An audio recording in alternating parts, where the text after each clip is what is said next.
Candida here, and I grew up loving Clifford the big red dog. And here is a Clifford pillow pet.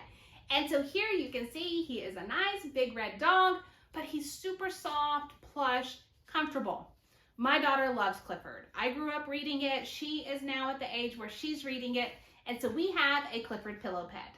Clifford gets to go everywhere with us. He's in the car, he's on the airplane.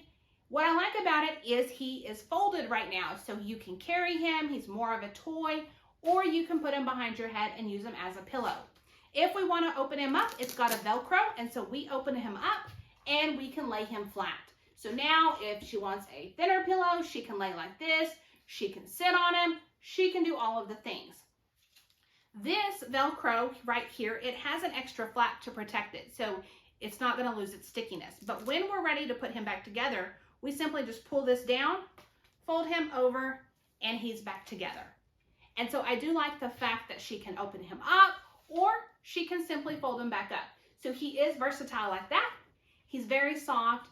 I love how just the plush feels. It's that nice, soft, brushed feeling. And if he gets dirty, we can simply put him in the washing machine. So if you are a Clifford fan or you have a little one that is, definitely check out the Clifford pillow pet.